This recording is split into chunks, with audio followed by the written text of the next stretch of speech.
Picture this. Two people apply for the same job, same qualifications, same experience. One gets promoted 3 times in 5 years. The other is still in the same position. What's the difference? Or have you ever wondered why some people just seem to understand people? Why certain colleagues become leaders, why others with better grades stay stuck? The answer is not IQ, technical skills, or even hard work. It's something called emotional intelligence. And today I'm going to break it down in the simplest way possible so you can understand. So, what exactly is emotional intelligence? Think of it like this. You know how some people are really good with numbers? That's regular intelligence. Emotional intelligence is being really good with feelings, both your own and other people's feelings.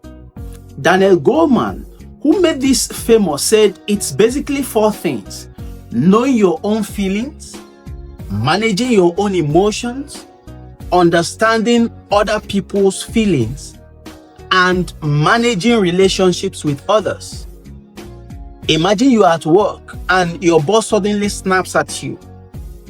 A person with low emotional intelligence might snap back or shut down completely, while someone with high emotional intelligence thinks maybe they are stressed out about the deadline and responds calmly. That's the difference. Here is something that might shock you. Studies show that emotional intelligence is responsible for 58% of your job performance, not your technical skills, how you handle emotions. Think about it. When you're angry, do you make good decisions? When you're stressed, are you creative?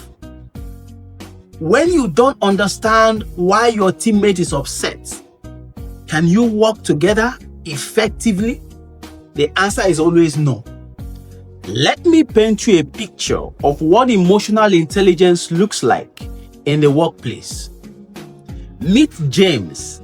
He's not the smartest guy in the room, but he notices when his colleagues seems frustrated and offers help.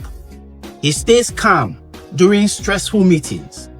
When giving feedback, he doesn't just point out problems. He makes people feel heard and motivated to improve. Now, here is what happens. People want to work with James. They trust him. When a leadership position opens up, guess who everyone thinks of? This is why the most successful leaders are not always the most qualified people. No. They are the ones who can inspire others, handle pressure, and build strong relationships. Let me break down those 4 parts I mentioned earlier with simple examples. Self-awareness. Before you react, pause and ask yourself, what am I feeling right now and why? 2. Self-management. Instead of exploding when you're angry, take a deep breath and choose your response carefully. Social awareness. Pay attention to body language, tone of voice, what people aren't saying. Relationship management. This is where it all comes together, using everything you know to communicate better and solve conflicts. But here's the thing most people get wrong about emotional intelligence. They think it means being nice all the time. Wrong. It means being appropriate for the right situation. Sometimes you need to be firm, sometimes gentle, sometimes direct. Here are 3 things you can start doing today. Number 1, before responding to any emotional situation, count to 3. Ask yourself, what's really going on here? Number 2, start paying attention to people's body language and tone, not just their words. You'll be amazed what you will discover.